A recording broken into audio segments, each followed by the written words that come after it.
مجھ میں 4 عیب ہے، ایک نہیں کروں گا باقی سب کروں گا. اس کو شیخ الاسلام نے بڑے اچھے سے پیش کیا. ایک مفتی صاحب کے پاس ایک شخص آیا، اس نے کہا کہ حضرت مجھ میں 4 عیب ہے، وہ 4 کروں گا، 4 میں سے 3 کروں گا، 1 نہیں کروں گا، آپ اجازت دیتے کیا؟ تو مفتی صاحب بولے کہ تو مسئلہ پوچھنے آیا کہ مجھے شریعت سے باہر نکالنے آیا، کافر بنا ہے. شخص آیا، کیا عیب ہے؟ تو کہا حضرت میں شراب پیتا ہوں، دوسرا جوا کھیلتا ہوں، تیسرا اور بولے میں غلط کام کرتا ہوں، گندے کام کرتا ہوں، اور کیا کرتا ہوں؟ بولے جھوٹ بولتا ہوں. تو کوئی ایک نہیں کروں گا باقی سب کروں. تو حضور نے فرمایا تم جھوٹ نہیں بولنا باقی سب کرو. جھوٹ نہیں بولنا باقی دیکھیے. وہ گیا، اس کے بعد اس کو دل میں خیال آیا کہ میں چلو باقی رسالت نے بولا کہ جھوٹ نہیں بولنا ہے. اب جیسے شراب پینے کو گیا، اس کے دل میں خیال آیا کہ میں حضور کے صحابہ سے ملوں گا، پوچھے گا دن بھر میں کیا کام کیا، تو کیسے بولوں گا کہ شراب پیا. پھر سوچا کہ ارے وہ تھوڑا چوری کر لیتا ہوں. پھر گیا چوری کرنے کے واسطے، دل میں خیال آیا میں چوری کروں گا، اور پھر مسلمان کچھ صحابہ ملیں گے، پوچھیں گے کیسے دن گزارا، کیسے بولوں گا کہ چوری کیا. اب جھوٹ تو بول نہیں سکتا. نبی جانتے تھے کہ کون آیا ہے اور کس لیے آیا ہے اور کس کو کیسا چھڑانا ہے. یہ بارگاہ رسالت تھی، یہ رسول اللہ کی بارگاہ تھی. ہم غور کریں، نبی اکرم رحمت ہے، اسے بھی مایوس نہ کیا نبی نے. نہیں سنتا ہی نہیں مانگنے والا تیرا. میرے رسول پہ ایسا کبھی نہیں دیکھا کوئی سوال کرے اور وہ عطا نہ کرے.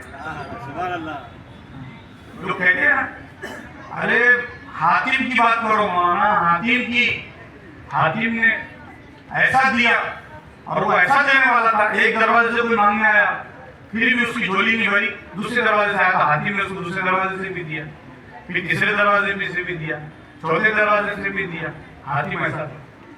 صحابی کے بارگاہ میں کسی نے کہا، کیونکہ حاتم کا ایک گزرا ہے، اس کا بیٹا بھی صحابی ہے، عدی بن حاتم کا. ان کے حاتم کا ہی بات کی ہے. تو صحابی رسول نے کہا ارے وہ حاتم تھا کہ جس سے لوگوں نے لیا تو جھولی نہیں بھری، اس سے دوسرے دروازے پہ آیا، پھر تیسرے دروازے پہ آیا، پھر چوتھے دروازے پہ آیا. مصطفیٰ نے جس کو دیا وہ علی ہوئے، مصطفیٰ نے جس کو دیا وہ غنی ہوئے، مصطفیٰ نے جس کو دیا وہ ابو بکر ہوئے، مصطفیٰ نے جس کو دیا وہ عمر ہوئے. کہ ایک بار دے دیا، بعد میں دوسرے دروازے پر آنے کی ضرورت رہی. جس کو دیا ہے وہ بانٹنے والا بن گئے. اب وہ بانٹتا رہا، ضرورت ہی نہیں محسوس ہوئی کہ پھر کسی دوسرے دروازے پر آئے. تو میرے آقا تو وہ ہے، میرے سرکار تو وہ ہے جو دینے والے ہیں. تو ایسا دیا. عمرو بن عاص گئے تو مصر میں بانٹا، معاذ بن جبل کو دیا تو یمن میں بانٹا، اور پھر عطا دیا تو سعد بن ابی وقاص کو دیا تو چین میں بانٹا، کبھی منصاری کو دیا تو ہندوستان میں، اور پھر اشارہ عطا کیا تو پھر اجمیر میں آ کے بیٹھے. غور کرے، پھر اجمیر والے سرکار نے خواجہ قطب الدین کو دیا، خواجہ قطب الدین نے خواجہ بابا فرید الدین کو دیا، بابا فرید نے خواجہ نظام الدین اولیاء کو دیا، نظام الدین اولیاء نے نصیر الدین چراغ دہلوی کو دیا، نصیر الدین چراغ دہلوی نے بندہ نواز کو دیا. پھر خواجہ نظام الدین اولیاء نے فرمایا کہ میں نے صرف نصیر الدین چراغ دہلوی کو دے کر اور پھر ان کو دے کر میں نے دکن کی طرف نہیں بھیجا، میں نے خلدآباد کی طرف خواجہ منتجب الدین زرزری بخش کو بھیجا، برہان الدین غریب کو بھیجا. اب برہان الدین غریب اور زرزری بخش جڑا، خواجہ صلاح الدین کو تمہاری طرف بھیجیں گے. ان والوں خواجہ صلاح الدین کو تم لے لو، میرے والوں خواجہ شمنا میرا کو تم لے لو. یہ اولیاء کرام کا نظام خواجہ نظام الدین اولیاء محبوب یعنی نے بنایا ہے.